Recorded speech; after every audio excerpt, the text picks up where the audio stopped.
Assalamualaikum, salam sejahtera dan selamat kembali ke channel Abang. Jadi hari ni Abang nak ceritakan satu kisah yang agak panjang, tapi hanya satu je kisah. Jadi kalau korang tengok hari ni Abang pakai baju ni, dan kejap lagi Abang akan ada kolaborasi dengan The Segment sekali lagi. The Segment ajak Abang kolaborasi. Jadi sekarang ni Abang ceritakan cerita ni di awal malam, lebih kurang pukul 10 malam sekarang. Jadi tak adalah terlalu seram sangat, dan tak perlulah Abang minta kawan-kawan satu rumah teman kan. Berani sikit lah kan awal malam. Terpaksalah sebab kejap lagi ada nak orang yang kerjasama interview kan. Jadi cerita kali ini berlaku dekat Kulim, Kedah pada awal tahun hari tu. Lebih kurang bulan Januari, Februari, Mac macam tu. Tapi asal usul kejadian cerita ni memang sebelum merdeka. Lebih kurang tahun 1913 macam tu. Jadi kalau korang nak tahu cerita daripada mula sampai habis, tonton video Abang. InsyaAllah Abang akan ceritakan. Hari ni Abang tak nak melalut panjang-panjang, tapi sebabnya ceritanya pun dah cukup panjang. Sebelum Abang pergi kepada cerita yang sepatutnya Abang ceritakan, Abang nak ceritakan asal usul kejadian. Asal usul cerita. Macam mana benda ni boleh berkait sampai ke tahun sekarang. Lebih kurang pada tahun 11-12 macam tu, ada seorang lelaki daripada Surabaya, Indonesia, dan dia ni seorang pahlawan dekat Surabaya, seorang panglima. Katanya panglima Kesultanan Surabaya. Sejauh mana Abang pun tak pasti. Jadi dia berlayar ke Tanah Melayu untuk mengeluarkan kehidupan yang baru. Jadi bila sampai dekat Tanah Melayu, dia bertemu dengan seorang perempuan dan dia pun berkahwin dengan perempuan tu. Tapi nak dijadikan cerita, kalau seorang panglima lepas tu berlayar pula, memang dia bukan kosong. Dengan kata lain, dia bukanlah pergi berlayar tanpa ada apa-apa ilmu. Jadi kalau korang nak tahu, daripada Surabaya tu sendiri, dan dia pula seorang panglima, dia ada seorang pendamping dan juga seorang panglima. Pendamping dia pun panglima. Dia panglima, pendamping dia panglima. Bila sampai dekat Tanah Melayu, waktu tu belum jadi Malaysia lagi, dia berkenalan dengan seorang perempuan yang macam Abang cakap tadi. Perempuan ni sangat cantik, tapi betul-betul boleh ngam, sebabnya perempuan ni juga ada pendamping. Tapi bukanlah pendamping pahlawan, tapi pendampingnya adalah pendamping orang berbidan. Jadi yang si lelaki ada pendamping pahlawan, si perempuan ada pendamping bidan. Jadi memang ngam sangat untuk jadi suami isteri, dan dia orang pun berkahwin, melahirkan ramai anak. Jadi cerita yang Abang nak cerita ni adalah diceritakan oleh cucu si laki bini ni. Macam mana cerita ni? Bila dia dah lahirkan ramai anak, salah seorang anaknya bernama, Abang lupa nama dia apa, kita nama dia sebagai Amir lah. Ada seorang namanya Amir. Amir pun lahir ke dunia bersama adik-beradik dia. Hasil daripada perkahwinan si panglima tadi dengan seorang perempuan bidan yang dua-duanya ada latar belakang penjaga lah. Dia punya saka lah. Saka seram semula, tapi memang itulah kan saka. Jadi besarlah si Amir ni menjadi seorang remaja semua. Dan akhirnya Amir pun berkahwinlah dengan seorang perempuan dan melahirkan seorang anak, iaitu bernama Adira. Dan Adira inilah yang ceritakan kisah ini pada Abang, bagaimana keluarganya menghadapi percobaan nak mengeluarkan ilmu daripada bapa dia. Memang susah. Jadi ceritanya, si Amir ni, bapa Adira ni, dia memang umurnya panjang. Sejak daripada umur 70, dia memang minta dekat anak-anak dia untuk tinggal dekat nursing home. Nak cakap rumah orang tua macam tak sedap, tapi ini adalah rumah penjagaan warga emas. Bukanlah anak derhaka, tapi sebabkan bapa dia ni nak berkawan. Waktu tu umur dia dah lebih daripada 70 tahun, dan kebanyakan kawan-kawan dia dah meninggal. Duduk pula dengan anak, tapi ialah anak kerja kan, menantu kerja, anak kerja, cucu-cucu pula pergi sekolah. Jadi dia tinggal seorang-seorang kat rumah. Adik-beradik semua dah meninggal. Yang si Atuk Amir ni, yang nama Amir ni, adik-beradiknya semua dah meninggal. Jadi satu hari dia cakaplah dekat anak dia, hantarlah dia dekat rumah nursing home. Nak cakap rumah orang tu memang keras sikit bunyinya, tapi rumah penjagaan warga emas. Jadi dekat sana memang dia seronok duduk sebab ada ramai kawan-kawan yang seagama dan juga seumur. Jadi bolehlah dia orang berborak-borak. Dan memang Adira tengok bapak dia berubah daripada seorang yang murung sebab tak ada siapa nak cakap dengan dia, berubah menjadi periang. Tapi masa ni Adira tak tahu yang sebenarnya bapak dia ada benda yang menumpang. Semuanya berubah pada satu hari bila bapak dia diserang stroke. Bila bapak dia diserang stroke dekat rumah nursing home tu, rumah penjagaan warga emas tu, jadi Adira mengambil keputusan untuk bawa bapak dia balik ke rumah dia dan jaga dia. Sebabnya Adira rasa inilah masanya untuk dia menjaga bapak dia kan, sebab bapak dia dah tak boleh buat apa-apa, dah lumpuh seluruh badan. Tapi sejak dia jaga bapak dia, macam-macam perkara berlaku. Terutama bila bapak dia tengah malam, pukul 11 malam, suka panggil beberapa nama. Beberapa nama yang bukan saudara mara dan bukan juga kawan-kawan, pelik. Dan nama itu adalah Marlia dan juga Ibrahim. Sebenarnya ada 3 nama. Rohana kalau tak silap abang, tapi abang yang Rohana tu abang simpan dulu, Ibrahim dan juga Marlia. Sejak bapak dia stroke. Dan bila siang bapak dia memang banyak tidur, kejam aja mata. Tepat pukul 11 malam terbuka mata bapak dia, terus panggil Ibrahim, Marlia. Bukan sekali, ulang banyak kali. Lepas tu pula panggil anak dia, Adira, kata, ni ayah nak makan. Time tu lah dia minta sate beberapa cucuk, nasi ayam, nasi kandar, kopi. Bukan boleh bangun pun, terbaring, mata je terbuka, tapi macam-macam minta. Kalau bapak dia waktu siang, dia kata, mengikut kata Adira, muka bapak dia jernih, polos saja, baik je. Tapi bila pukul 11 malam, bapak dia buka mata, terus muka bapak dia berubah 100%. Memang macam ada sesuatu benda yang merasuk lah. Terutama selepas bapak dia seru nama Marlia dan juga Ibrahim. Jadi peliklah. Setiap kali malam pukul 11, bapak dia akan panggil Marlia, akan panggil Ibrahim. Dan kalau Adira nak tahu Marlia dengan Ibrahim datang, pintu dengan tikapnya akan bergegar macam tu. Jadi tahulah yang si Adira, Ibrahim dengan Marlia akan datang menjenguk bapak dia. Siapa Ibrahim, siapa Marlia, dia anggap mungkin adalah pendamping bapak dia. Sebab dia tahu bapak dia siapa kan, memang ada pendamping sebab keturunan dia pun ada pendamping kan. Jadi bila satu hari nak jadi cerita, bapak dia langsung tak boleh panggil apa-apa siang tu. Siang tu bapak dia terus satu badan sejuk, tangan kaki sejuk, badan sejuk, berpeluh-peluh lah. Nampak sangat dah nazak, dah nak sampai masa untuk bapak dia pergi. Jadi Adira pun berpakat-pakat dengan suami. Lupa abang nak beritahu, bapak dia ni sebelum kahwin dengan mak dia, bapak dia duda ada anak. Dan pada masa yang sama, mak dia pun janda ada anak. Jadi suami bawa seorang, yang nama Pakcik Amin ni bawa seorang, makcik tu bawa seorang, kahwin, lepas tu lahirkan Adira. Jadi dengan kata lain, Adira ni anak tunggal untuk suami isteri ni, tapi pada masa yang sama ada anak sama bapa dan juga anak sama emak. Jadi adik-beradiknya 3 orang. Jadi satu hari ni, ulang balik cerita, satu hari ni bapak dia memang dah nazak teruk sangat, badan dah sejuk dah. Memang dipanggil lah orang-orang masjid, orang-orang taman, bacakanlah Yasin ramai-ramai. Kisahnya bermula pada pukul 8 pagi, bapak dia dah nazak, bacalah ramai-ramai saudara mara, sahabat handai, baca Yasin sampailah ke petang. Jadi bila petang, malam pula sambung pula dengan saudara mara. Memang bapak dia punya nafas sampai dekat ujung aja dah. Tiba-tiba pukul 11, bapak dia buka mata, terus gembira. Aku nak makan. Macam tu.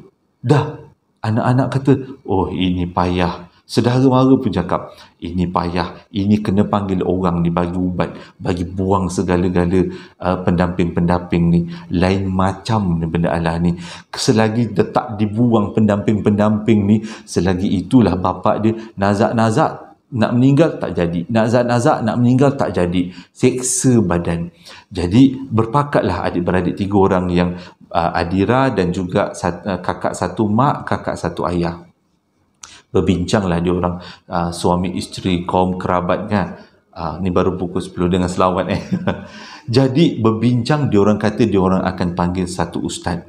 Tapi sebelum tu kata Adira, bapak dia pernah pesan, kalau apa-apa pun terjadi, bawalah bapak dia balik ke rumah pusaka. Sebab dia kata dekat rumah pusaka itulah nanti akan menyelesaikan segala-galanya. Pada awal-awalnya Adira macam tak berapa nak faham. Kakak dia dengan kakak dia 2 orang tu memang tak berapa nak faham. Buat tak tahu je lah. Mungkin dia suka sangat, rindu sangat dengan rumah kampung. Dia teringat dengan arwah mak kot. Gitu. Tapi bila dah jadi keadaan macam ni, teruslah Adira dan berpakat dengan 2 orang kakaknya, bawa bapak dia ni pergi balik rumah pusaka. Sampai dekat rumah pusaka, dicarilah ustaz yang boleh mengubat. Jumpalah seorang ustaz. Bila ustaz tu sampai, ustaz tu tengok-tengok keadaan, dah tengok-tengok semua, ustaz tu cakap, macam inilah, saya boleh ubatkan, tapi bagi saya peluang untuk saya buat solat hajat dulu. Saya tak boleh ubatkan sewenang-wenangnya. Mesti orang kata ada dia punya jodoh. Kalau tak ada jodohnya memang tak boleh lah nak mengubat. Itulah kata ustaz tu, mengikut kata Adira lah. Jadi lepas ustaz tu tengok, ustaz tu pun balik. Tunggulah dia orang 3 orang beradik ni. Lama tunggunya. Tak jadi, tak macam tunggu buah tak jatuh. Tunggu kelapa tak timbul. Macam tu. Tunggu-tunggu tak ada. 1 hari tak ada. Jarak sampai seminggu. Ustaz tu tak call, dia pun tak call ustaz tu. Last Adira pun call lah ustaz. Ustaz, mana ni ustaz? Dah seminggu dah tak datang-datang pun mengubat. Nak kata keputusan pun tak ada. Lepas tu ustaz tu cakap, minta maaf sangat-sangat. Saya dah buat solat hajat, saya tak boleh nak mengubat ayah puan. Sebabnya ilmu saya tak ngam, tak nyampai kat situ. Jadi puan carilah orang lain. Jadi bila dia cakap macam tu, kecewalah. Keadaan bapak dia sama Keadaan bapak dia sama. Pukul 11 malam jerit-jerit nama Ibrahim dipanggil, nama Marlia dipanggil, nama Rohana dipanggil. Lepas tu bergegar-gegar tingkap dengan pintu. Lepas tu satu rumah lah. Setiap kali Ibrahim dengan Ibrahim dengan Marlia tu sampai, satu rumah bau kapur barus. Macam korang tahu tak kapur barus? Kalau orang meninggal kan, jenazah dia dimandikan dengan kapur barus untuk mengelakkan daripada bau mayat yang kurang elok kan. Bau itu satu rumah. Tapi yang lebih best lagi, jiran bapak dia selalu mengadu, sejak bapak dia dibawa ke rumah pusaka tu, rumah tu riuh. Malam-malam pukul 11 ada orang ketuk-ketuk gendang macam nak bersilat. Tapi Adira dan kakak-kakak dia tak pernah dengar pula. Bunyinya macam ni kan, dia kata tung tung tung tung tung tung tung tung tung tung tung. Macam itulah. Abang bagi efek-efek sikit lah kan, boleh kita bayangkan.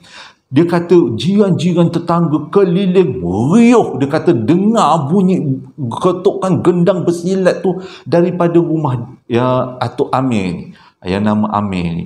Tapi orang dalam rumah tak dengar. Jadi ustaz pertama dah lari. Nak buat macam mana? Ustaz kedua pula dia cari.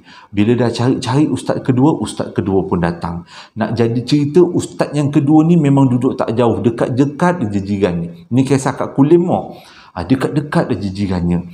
Jadi bila ustaz tu datang, ustaz tu cakap dia tak boleh nak mengubat. Sebab dia ni bukanlah ustaz yang betul-betul pakar perubatan. Dia adalah ustaz yang belajar agama. Tapi dia daripada kecil memang ada kelebihan boleh nampak benda-benda di alam sebelah. Jadi dia nampak dekat kepala bapa Adira ni ada satu benda, dekat kaki satu benda, dekat dalam rumah ada seseorang yang berjalan-jalan, berlari-lari, berayau-rayau dalam rumah, dan satu lagi duduk dekat luar, duduk tercegat dekat pintu gate. Jadi ada boleh kata 4 benda. Itu je yang ustaz tu boleh buat. Tapi ustaz tu berjanji dia akan cari ustaz yang lain yang memang belajar untuk mengubat secara perubatan Islam ni kan. Jadi nak tunggu ustaz yang ketiga tu sampai memang lambat. Sehari rasa macam seminggu. Jadi tunggu punya tunggu, akhirnya ustaz yang ketiga ni pun sampai. Ustaz yang ketiga ni pun tengoklah, datang rumah dia tengok. Tapi ustaz yang ketiga ni dia cara perubatannya lain. Dia kata lebih kepada solat hajat, lebih kepada zikir-zikir, tapi bukanlah dibuat di sebelah orang yang nak berubat. Dia akan buat daripada rumah dia. Tapi daripada rumah dia pun berkesan untuk diubat dari segi jarak jauh. Tapi bila dengar penerangan macam tu, Adira pun kata tak kisahlah. Sebab dia sedih tengok bapak dia. Tiap-tiap malam minta makan. Banyak pula tu. Bukan sikit-sikit minta makan. Dah ayam golek, ayam goreng pula. Lepas tu ayam nasi ayam pula. Jadi banyak. Malam jadi macam tu. Siang bapak dia tidur je, tak bercakap. Dan dia daripada air muka bapak dia boleh nampak bapak dia dalam keadaan yang sangat menakutkan. Dan sejak ustaz yang ketiga tu datang, diorang adik-beradik tak berani nak dekat dengan bapak dia.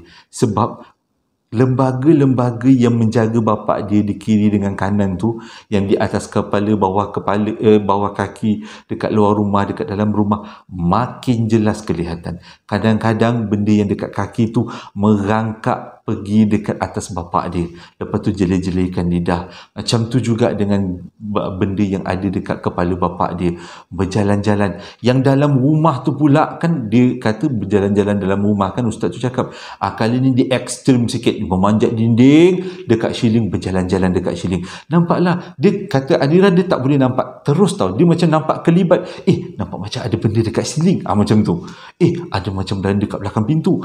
Tapi disebabkan 3 orang adik-beradik ni memang dia dah beritahu benda-benda ni juga memang asal daripada keturunan yang memang akan mengganggu. Jadi diorang semua dah ready dari segi perasaan spiritual, dalaman lah, dari segi dalaman. Jadi ustaz ni pun buatlah perubatan untuk hari yang pertama. Perubatan ni berlangsung 3 hari dan selepas itu bapak dia pun meninggal. Abang dah beritahu siap-siap dia punya dia punya ending. Tapi yelah, ujung-ujung kita semua meninggal juga kan. Jadi hari pertama tu mengubat-ubat bapak dia lah. Ustaz tu sembahyang hajat daripada rumah. Tapi sebelum tu ustaz tu beritahu, waktu benda tu nak keluar daripada badan dia ataupun nak putuskan hubungan daripada badan dia, bapak dia akan jadi sangat kuat. Kalau tak kena gayanya, bapak dia boleh melompat daripada atas katil lah, boleh berdiri tegak, bersilat bagai. Jadi untuk mengelakkan daripada perkara-perkara macam tu, tangan dan kaki bapak dia diikat dengan gunakan kain yang lembut. Ustaz tu minta lah kan, yang lembut tapi kuat. Jadi bapak dia ni memang selama lumpuh diletakkan di atas katil hospital. Katil hospital yang katil hospital yang kita kena beli, harganya mahal jugalah, lebih kurang RM5,000, RM6,000 juga. Kadang-kadang kalau ada orang bagi daripada sumbangan-sumbangan orang ramai pun boleh jadi juga kan. Jadi ustaz tu pun balik buat sembahyang hajat. Malam tu bila nak start aja berubat, diorang ni 3 beradik ikat kaki dengan tangan bapak dia dekat 4 penjuru katil untuk mengelakkan daripada tiba-tiba bapak dia meloncat bersilat. Kesianlah, dia dah tua, dah lebih, dah dekat 90 kata silap abang waktu tu. Dia dah tua, lepas tu tulang-tulang dia dah rosak semua kan, urat-urat. Jadi kalau tiba-tiba bangun bersilat, kita pun tak sampai hati tengok kan. Jadi malam pertama bila ustaz tu buat sembahyang hajat pukul 11 malam, satu rumah bau kapur bagus. Bapak dia menjerit-jerit, panggil Ibrahim, Barlia, Rohana. Lepas tu, tolong aku tak tahan, tolong aku, macam tu. Yang anak 3 orang ni dan menantu-menantu tengok daripada jauh. Dia orang kata bukan dia orang tak nak dekat. Waktu perubatan tu bapak dia menjerit-jerit tu, nampak benda-benda hitam ni yang tak mana datangnya, merangkak bawah katil, atas katil. Dia siap berdiri atas badan bapak dia, berdiri hujung kaki. Kalau korang memanglah sayang bapak, janganlah cakap macam tu tak sayang bapak. Sayang. Kalau sayang, sebab sayanglah kita panggil orang berubat supaya cepat benda tu dipisahkan. Tapi nak dekat tu takut sebabnya tengok dia punya bentuk-bentuk dia pun dah menyeramkan. Kalau bentuk macam manusia, macam gigih lagi lah kan, tapi bentuk dalam bentuk yang menakutkan. Jadi tengok je daripada jauh. Malam pertama pun habis berubat, meronta-ronta bapak dia, memang kesian sangat dia kata bapak dia. Tapi dalam meronta-ronta tu, daripada kaki dan tangan yang diikat, tangan sebelah ni, sebelah kiri ke kanan gitu, putus. Kain yang mengikat tangan bapak dia tu putus. Korang bayangkan kuat tak kuat bapak dia rentap. Kalaulah tak diikat, rasanya boleh meloncat bapak dia tu di atas katil, bersilat orang tua tu. Jadi asyik baik diikat. Jadi selepas berubat, malam tu berlalu, tapi start daripada situ, badan bapak dia dah mula keluar nanah-nanah dan juga darah-darah. Dan baunya, jangan nak cakap lah, memang bau busuk gila. Tapi bila dia beritahu pada ustaz tu pada hari yang kedua, ustaz tu cakap, biarkan, itu adalah ilmu dia. Dia nak keluarkan ilmu dia. Jadi hari kedua, ustaz pukul 11 malam buat sembahyang hajat. Benda yang sama berlaku. Kali ni lebih ekstrim. Dekat bumbung, tadi kat siling kan, kat bumbung dengar orang berjalan, dekat dalam rumah dengar orang berlari. Lepas tu waktu ni barulah diorang adik-beradik dengar bunyi gendang-gendang bersilat tu, tung tung tung tung tak ketung gitu. Dengar, memang dengar. Bukan jiran-jiran je dengar, diorang pun dengar. Memang tahulah itu adalah proses macam mana nak keluarkan.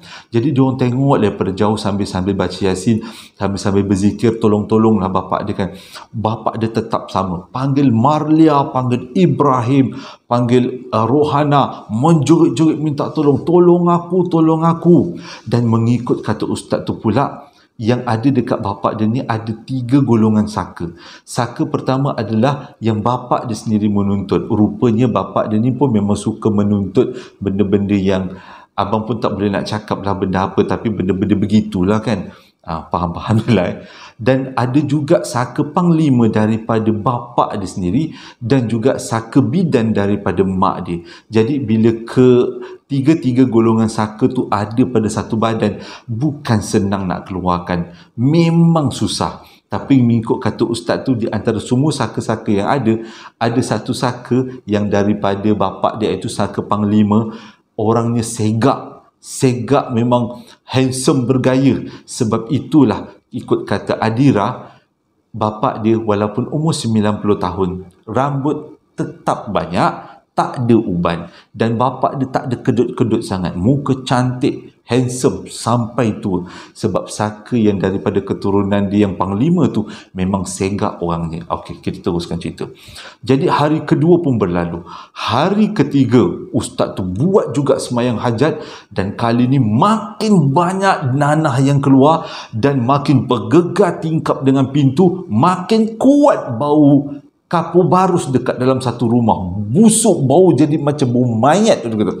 Dan memang diorang tak berani nak dekat. Kali ni benda-benda hitam yang ada dekat bapak dia ni makin ekstrim. Yang kalau tadi merangkak ni meloncat-loncat macam tu. Hui, kalau abang positif baik, keturunan abang tak macam tu. Atau abang imam. Atau abang yang seorang lagi alim juga. Tak adalah, bukan apa. Baik abang tak menghadapi keturunan macam tu. Abang harap-harap bakal isteri abang tidak mempunyai bapa yang ada keturunan macam tu. Tiba-tiba abang jadi menantu sulung pula, kena pula macam tu kan. Abang nak baca apa? Baca doa makan pun kantoi-kantoi, doa keluar tandas masuk tandas pun tak hafal. Doa apa? Selawat je lah.